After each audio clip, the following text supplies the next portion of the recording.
یعنی ہاتھ بٹانے کے ذریعے ہو اور کچھ نہیں کر سکتے ہو تو کم سے کم زبان سے حوصلہ بڑھانے کے ذریعے، کچھ نہیں کر سکتے ہو تو اتنا ہی کرو، اچھا ہے حضرات آپ لگے رہو، پیر صاحب قبلہ اور ان کے شہزادگان کی پیٹھ تھپ تھپاؤ، قدموں کو بوسہ دے کے کہو حضور آپ آگے چلتے رہیں، ہم غلام آپ کے پیچھے پیچھے دین مصطفیٰ کی مدد کے لیے لگے رہیں گے۔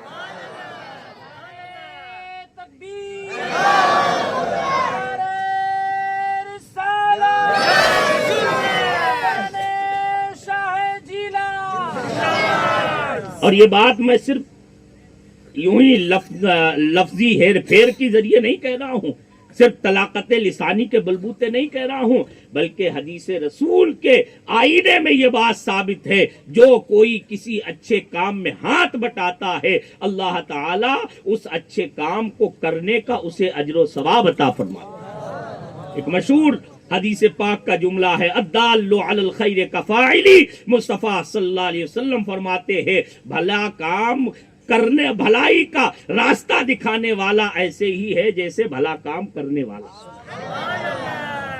اور ایک دوسری حدیث ہے مصطفیٰ جان رحمت صلی اللہ علیہ وسلم فرماتے ہیں من سن سنتن حسنتن فلہ اجرہا واجر من عمل بہا الی یوم القیامہ من غیر ان ینقص من اجورہم شیئا۔ فرماتے ہیں جس کسی نے دین اسلام میں کوئی اچھا راستہ نکالا، اچھے کام کی طرح ڈالی، اچھے کام کی بنیاد ڈالی، تو اللہ اس اچھے کام کو شروع کرنے کا بھی اسے ثواب دیتا ہے، اور جتنے لوگ اس اچھے کام میں شریک ہوں گے قیامت تک وہ اچھا کام کریں گے، اس کا بھی اسے اجر و ثواب۔ نعرہ رسالت، نعرہ رسالت، شہزادہ حضور مرشد اعظم راجستھان، شہزادہ غوث اعظم سید نعمت اللہ شاہ جیلانی، سبحان اللہ سبحان اللہ۔ تشریف رکھیں اپنے اپنی جگہوں پہ، جو حضرات باہر ہیں اب بھی ان سے گزارش ہے کہ اندر آ جائیں، بیٹھ جائیں، بیٹھ جائیں آپ حضرات۔ ماشاءاللہ حضرت شہزادہ علی وقار گلے گلزار نقشبندیت و سیادت حضرت علامہ سید نعمت اللہ شاہ صاحب جیلانی حفظہ اللہ و رعاہ ہماری اور آپ کی محفل کے میر ہیں اور صدر اجلاس ہیں۔ الحمدللہ وہ رونق افروز ہو چکے ہیں، اب ہماری محفل مکمل ہو چکی ہے۔ ان کے رخ زیبا کی زیارت کرتے رہیں، اور میں اپنی بات کو بہت جلدی سے اختتام کی طرف لا رہا ہوں۔ آپ غور کریں، آپ جو نیکیوں میں ہاتھ بٹا رہے ہو یہ بلا وجہ نہیں ہے، بے فائدہ نہیں ہے، اس کا اتنا بڑا فائدہ ہے، اتنا بڑا فائدہ ہے۔ آپ سنتے رہتے ہیں، اکثر علماء بیان فرماتے رہتے ہیں، حدیث رسول سے ثابت ہے کہ قرآن پاک کا ایک لفظ پڑھنے پر اللہ تعالیٰ کم سے کم 10 نیکیاں عطا فرماتا ہے، کم سے کم۔ بیضاوی نے بھی اس حدیث کو نقل کیا حضرت عبداللہ ابن مسعود کے حوالے سے، من قرأ حرفا من کتاب اللہ فلہ حسنہ والحسنۃ بعشر امثالها لا اقول الف لام میم حرف بل الف حرف ولام حرف ومیم حرف۔ مصطفیٰ جان رحمت صلی اللہ علیہ وسلم فرماتے ہیں جو کتاب اللہ کا ایک حرف پڑھتا ہے اللہ اسے 10 نیکیوں کے برابر نیکی عطا فرماتا ہے۔ میں نہیں کہتا کہ الف لام میم ایک حرف ہے، بلکہ آقا فرماتے ہیں الف ایک حرف ہے، لام ایک حرف ہے اور میم ایک حرف ہے۔ مطلب یہ ہے جس نے کم از کم الف لام میم پڑھا تو کم سے کم اللہ تعالیٰ اسے 30 نیکیاں عطا فرماتا۔ اب اس حدیث کی روشنی میں دیکھیں، جو فیضان جیلہ کے تحت میں مدرسے چل رہے ہیں، مکاتب چل رہے ہیں، مسجدوں میں جہاں امامتیں ہو رہی ہیں، جو بھی دینی کام ہو رہے ہیں، ظاہر سی بات ہے نہ جانے کتنے لوگ قرآن پڑھتے ہوں گے، نہ جانے کتنے نعتیں پڑھنے والے ہیں، کتنے درودیں پڑھنے والے ہیں، کتنے تسبیحیں کرنے والے ہیں، کتنے تحلیلیں کرنے والے ہیں، کتنے تحمید و تکبیر کرنے والے ہیں، کتنے نیکیاں کرنے والے، نمازیں پڑھنے والے، کوئی شمار نہیں کر سکتا ہے۔ ان لوگوں کو جو الگ الگ ثواب ملتا ہے میرے مصطفیٰ کی حدیث بتا رہی ہے، اس شخص کو اکیلے ان سب کے برابر اجر و ثواب ملے گا جس نے ان کی بنیاد فراہم کی۔ جو بنیاد بنا ہے اسے ان سب کے برابر اجر و ثواب ملے گا۔ اب یہ دنیا کا معاملہ نہیں ہے کہ کوئی سوچے یار سب اسے مل جائے گا تو جو کر رہے ہیں انہیں کیا ملے گا. یہ دنیا کا معاملہ نہیں ہے کہ اگر ایک کو دے دیا تو دوسرے کے دینے کے لیے ہاتھ خالی ہو گیا. یہ رب کا خزانہ ہے, یہاں خالی نہیں ہوتا ہے, یہاں کمی نہیں ہوتی ہے. وہ دن رات لٹایا کرتا ہے لیکن اس کے خزانے میں نہ کمی ہوئی ہے نہ کبھی ہو سکتی ہے. ارے تم مانگو تو صحیح, اور جتنا مانگو گے اس سے کئی گنا دیا جائے گا, پھر بھی اس کے خزانے بھرے کے بھرے رہتے. اب یہ تو ہماری خوشی کا ہے کہ ہم نے نیک کام چالو کیا, اچھے کام میں شرکت کی تو اس کا اجر و ثواب ملا.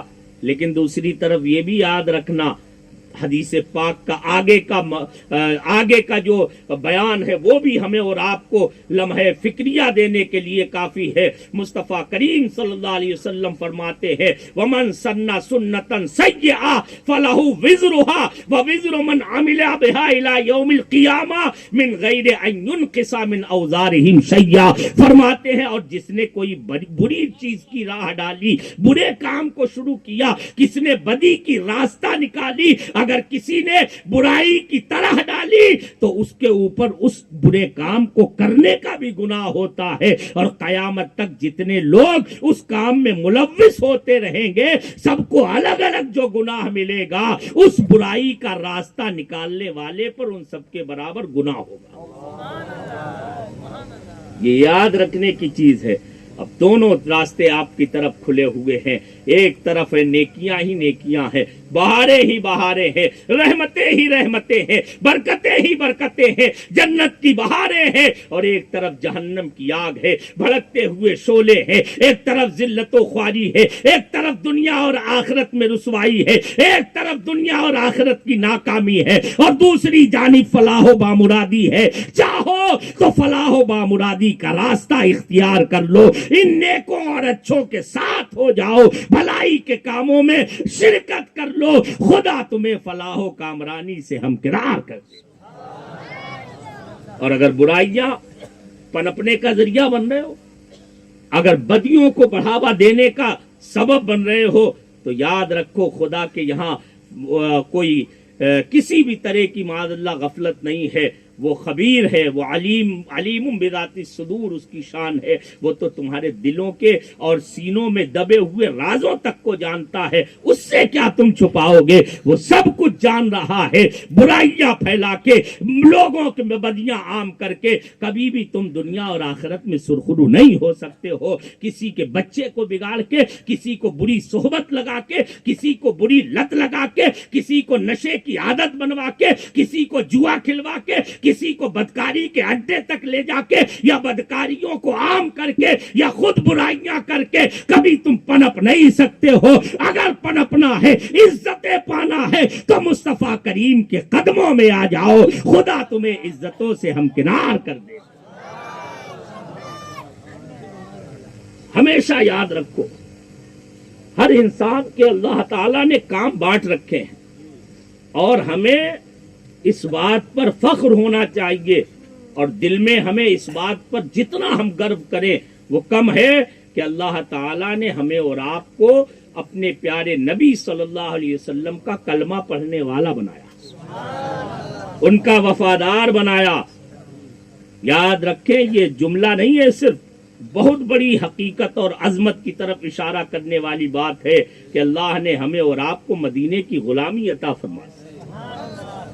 اگر ان کا دامن نہ ملا ہوتا تو ہم بھی کہاں ہوتے, نہ جانے کس انگریز کے پلے پڑ گئے ہوتے, کس غیر مسلم کے پلے پڑ گئے ہوتے, کہاں کیا کر رہے ہوتے, انسانیت کو شرمسار کرنے والے کام کر رہے ہوتے, اور اس کا احساس بھی نہیں ہو رہا ہوتا. لیکن اللہ نے ہماری پیشانیوں کو عزت بخشی کہ ہمارے ماتھوں کو کسی غیرے کے آگے جھکنے سے بچا کے اپنی بارگاہ میں جھکنے کا شعور عطا فرما. کتنی بڑی دولت ہے. انگریزوں کے قوانین کو, ان کے طور طریقوں کو اپنا کے کبھی ہم کامیاب نہیں ہو سکتے. مثلا انگریزوں کا طور طریقہ ایک یہ بھی ہے کہ اپنی عورتوں کو ننگا گھماتے ہیں. انگریزوں کا طریقہ یہ بھی ہے کہ شرابوں کو بے دھڑک پیا کرتے ہیں. انگریزوں کا طریقہ یہ بھی ہے کہ جوئے کو برا نہیں سمجھتے ہیں. انگریزوں کا طریقہ یہ بھی ہے کہ وہ ایک دوسرے کو برائی پر مدد کیا کرتے ہیں. انگریزوں کا طریقہ یہ بھی ہے کہ وہ دین سے نفرت کرتے ہیں. انگریزوں کا طریقہ یہ بھی ہے کہ وہ اپنی عورتوں کو گھروں سے نکال کے جنہیں خدا نے گھروں کی زینت بنایا تھا انہیں بازار اور مارکیٹ میں لا کے دفتروں اور آفسوں میں بٹھا کے ان کی کمائی کھا کے دیوس بننے کا برا تمغہ پاتے ہیں. یہ مسلمان کی سوچ نہیں. ارے مسلمان تو وہ ہے کہ ہم تو بہتے ہوئے محبت کے دریا ہیں. جو ہمارے ساتھ آ جائے گا اسے بھی رحمتوں سے ہم کنار کر دیں گے. میرا پیغام محبت ہے. جہاں تک پہنچے یہاں تو محبت کا پیغام دیا جاتا ہے. ہم کسی کا استحصال نہیں کرتے, ہم کسی کو استعمال نہیں کرتے, ہم کسی کو غلط یوز نہیں کرتے, بلکہ ہم ہر شخص کو اور ہر جنس کو اس کے مقام و مرتبے پر رکھ کے خدا کی بنائی ہوئی قدرت کا پالن کیا کرتے. ہم غلط روش نہیں اپناتے ہیں, ہم غلط طریقے نہیں اپناتے ہیں. یاد رکھو, بھلائیوں کی طرف آ جاؤ, برائیوں کی طرف مت جاؤ میرے بھائیوں. اپنی عزتوں کو سنبھالنے کی کوشش کرو. نشہ کرنے والا کبھی عزت نہیں پا سکتا, جوا کھیلنے والا کبھی سماج میں معزز نہیں ہو سکتا. اور تم خود اپنا رزق برائی اور حرام طریقے سے کیوں حاصل کر رہے ہو؟ ایک موٹی سی بات, آخری بات میں صرف عرض کرنا چاہتا ہوں. اللہ تعالی نے جو کچھ ہماری قسمت میں رزق رکھا ہے, ان علماء سے پوچھئے, حدیث شریف سے ثابت ہے, بخاری و مسلم میں بھی آیا, متفق علیہ حدیث ہے کہ جب بچہ ماں کے پیٹ میں آتا ہے, 4 مہینے کا ہوتا ہے, روح پھونکی جاتی ہے, تو فرشتے کو اللہ تعالیٰ 4 چیزیں لکھنے کا حکم فرماتا ہے. ان میں ایک یہ بھی ہوتا ہے کہ پوری زندگی میں اسے رزق کتنا ملے گا, روزی کتنی ملے گی, پورا لکھ دیا جاتا ہے. اب جب ساری روزی لکھ دی گئی تو بتائیے پھر اگر ہم اپنی روزی کو حرام طریقے سے حاصل کر رہے ہیں تو نقصان ہمارا ہے یا کسی اور کا ہے؟ ہمارا ہے کہ نہیں ہے؟ ہم اپنے ہاتھوں اپنا نقصان کر رہے ہیں. جب ہمیں ایک دانہ, اور یہ بھی حدیثوں سے ثابت ہے کہ پوری دنیا کی ساری طاقتیں مل کے اگر کسی انسان کو ایک دانہ دینا چاہیں جو اس کی قسمت میں نہیں ہے, تو پوری دنیا کی طاقتیں مل کے ایک دانہ بھی اس کی قسمت سے بڑھ کے اسے دے نہیں سکتی. اور اگر پوری دنیا کی طاقتیں مل جائیں ہماری قسمت کا ایک دانہ چھیننے کے لیے پورا زور لگا دیں, پوری طاقتیں صرف ہو جائیں گی, لیکن ہماری تقدیر کا ایک دانہ ہم سے چھین نہیں سکتی. جب یہ بالکل طے ہے اور ہمارا ایمان اور عقیدہ ہے, تو پھر کیوں ہم جوئے کے ذریعے اپنی حلال اور قسمت کی روزی کو حرام ذریعے سے حاصل کریں؟ کیوں ہم نشے کے ذریعے سے اپنی دولتوں کو برباد کریں؟ کیوں ہم بدکاریاں کر کے اپنی عزتوں کو نیلام کریں؟ کیوں ہم اپنی عورتوں کو کام کاج میں لگا کے, کھیتی باڑی میں لگا کے, دفتروں میں بھیج کے, نوکریاں کرا کے دیوس بننے کا برا تمغہ حاصل کرے؟ ارے ہم انہیں پڑھا لکھا کے, انہیں مصطفیٰ کی پیاری بیٹی اور شہزادی بطول حضرت سیدہ فاطمہ زہرا کی کنیز بنا کے کیوں نہ پردے میں رکھ کے عفت و عزت و عصمت کی انہیں پابند بنا کے ہم ایسا کیوں نہ بنا دے کہ ہمارے گھروں کی زیارت اللہ کے فرشتے کرنے کے لیے آئے, رحمت کے فرشتے ان کی وجہ سے اترا کرے. نیکیاں اختیار کرو میرے بھائیوں, اس کے علاوہ مسلمانوں کے لیے اور کوئی ذریعہ اور راستہ نہیں ہے. ان تنصروا اللہ ینصرکم ویثبت اقدامکم, اللہ کا فرمان ذیشان ہے, ہمیشہ نگاہ میں رکھو. دین کی مدد کرو گے, دین سے جڑو گے تو اللہ تعالیٰ کبھی تمہیں اکھڑنے نہیں دے گا, کبھی مٹنے نہیں دے گا, کبھی ذلیل نہیں کرے گا, بلکہ دنیا کی ساری طاقتیں لگ کے بھی تمہیں کبھی بھی نیچا نہیں دکھا سکتی, اس لیے کہ تو گھٹائے سے کسی کہ نہ گھٹا ہے نہ گھٹے, جب بڑھائے تجھے اللہ تعالیٰ تیرا. جسے اللہ بڑھاتا ہے اسے کوئی گھٹا نہیں پاتا. تو جو بڑھانے والا ہے واقعی میں حقیقتاً بڑھانے والا ہے، کیوں نہ اسی کے بارگاہ میں اپنی عقیدتوں کے پھول نچھاور کرو، کیوں نہ اسی کے دین سے جڑ جاؤ تاکہ دنیا اور آخرت کی سرفرازیاں حاصل کر سکو۔ تو نیکیوں کی طرف گامزن ہونے کے لیے تیار ہیں؟ فیضان جیلاں تنظیم سے جڑیے۔ اس تنظیم سے جڑنے کی میں اس لیے بھی اپیل کر رہا ہوں کہ الحمدللہ یہ تنظیم میں نے 2 دن میں ملاحظہ کیا ہے اور دیکھا ہے ان جنگلات میں، وادیوں میں گھوم گھوم کے، کہ جہاں ہو سکتا ہے اب سے 10-20 سال پہلے کوئی ایک ایسا بندہ نہ ہو جو صحیح طور پر نمازیں پڑھا سکتا ہو، آج الحمدللہ جگہ جگہ مسجدیں تعمیر ہو گئی ہے، مکاتب اور مساجد بن گئی ہے، مصطفیٰ کی عظمت و رفعت کی اور اللہ کی کبریائی کے وہاں ترانے گائے جا رہے ہیں۔ یہ فیضان ہے، فیضان شاہ جیلاں تنظیم کا، اور یہ احسان و کرم ہے حضور پیر سید غلام حسین باپو دامت برکاتہم العالیہ کا، کہ ان کے قدموں نے الحمدللہ اس جنگل کو منگل بنا دیا ہے، رحمت کا آبشار بنا دیا۔ اللہ تعالیٰ قبول فرمائے۔ نیکیوں کے ساتھ جڑ جاؤ، نیکوں کے ساتھ جڑ جاؤ، بھلوں کے ساتھ جڑ جاؤ، بھلائیاں تمہارے گھروں پر وراجمان ہوں گی، رحمتیں تمہارے گھروں کا طواف کریں گی۔ اور اگر بروں سے جڑو گے، بروں کی صحبت اختیار کرو گے تو سوائے افسوس کے، ناکامی کے اور ذلت و خواری کے کچھ ہاتھ نہیں جا سکتا۔ تو تیار ہے نا نیکیوں کی طرف بڑھنے کے لیے؟ اور یہ بھی یاد رکھے، کوئی ضروری نہیں ہے کہ 1,00,000 10 لاکھ دے کے ہی نیکیوں میں حصہ بٹایا جائے۔ اللہ کے یہاں تو دل دیکھے جاتے ہیں۔ اگر آپ کے پاس میں 1 روپیہ بھی نہیں ہے تو آپ مت دیجئے، بالکل کچھ مت دیجئے، لیکن کم از کم اپنے جسم سے، اپنی طاقت سے، اپنی قوت سے، اپنے بازو سے آپ دین کے کام میں حصہ بٹا دیجئے۔ اور اگر طاقت و قوت بھی نہیں تو کم از کم اتنا تو کر دیجئے کہ حضرت آپ آگے بڑھتے رہیے، ہم آپ کے ساتھ میں نیکیوں کے کام میں۔ زبان سے صرف کہہ دو، انشاءاللہ خدا تو دلوں کو دیکھتا ہے، وہ زبانوں کی باتوں کو بھی کبھی رائگاں نہیں ہونے دے گا، ضائع نہیں ہوں گی۔ ارے یہاں تو ہر چیز کی قدر و قیمت ہے، وہ تو نہایت سستا سودا بیچ رہے ہیں جنت کا، ہم مفلس کیا مول چکائیں، اپنا ہاتھ ہی خالی۔ اللہ تعالیٰ قبول فرمائے۔ استغفر اللہ ربی من کل ذنب واتوب الیہ، وآخر دعوانا ان الحمدللہ رب العالمین۔ السلام علیکم۔